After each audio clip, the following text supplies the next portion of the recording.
J'ai vu un film hier qui s'appelle L'improbable voyage d'Harold Fry, The Unlikely Pilgrimage of Harold Fry, avec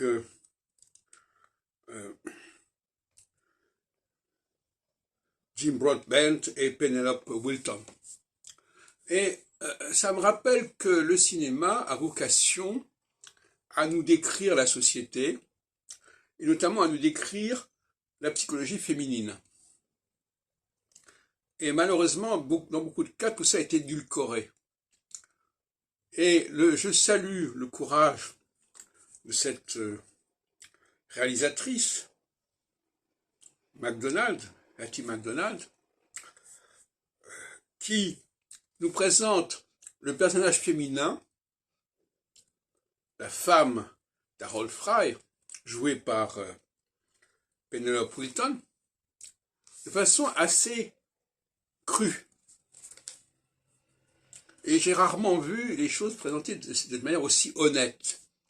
Cette femme qui, dans bien des cas, dit des choses et elle regrette de les avoir dites.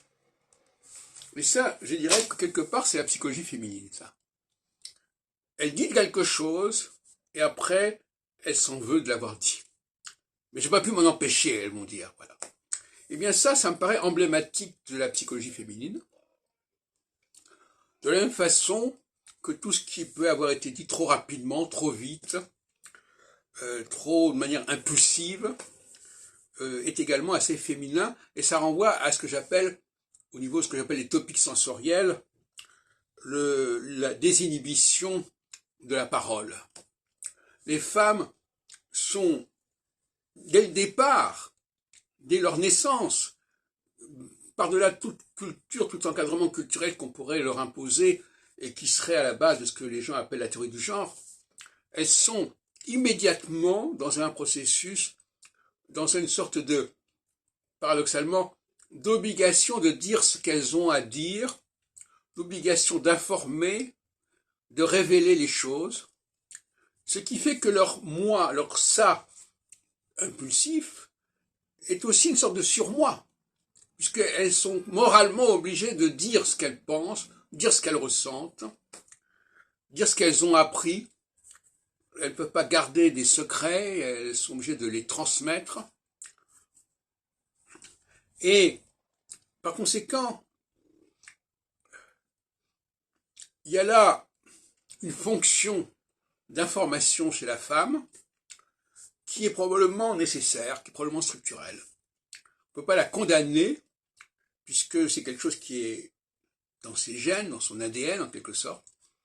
Il faut que ça parle. Il faut que ça parle, il faut que ça communique, il faut que ça se dise. Quitte ensuite à corriger les dégâts, quitte à s'excuser, quitte à se faire pardonner. Il disait l'autre jour dans une vidéo que le christianisme est très féminin dans ce sens-là, puisqu'il y a le pardon des fautes et le pardon des offenses. Or la femme n'arrête pas d'offenser les autres et d'être offensée. Elle est dans une société de l'offense.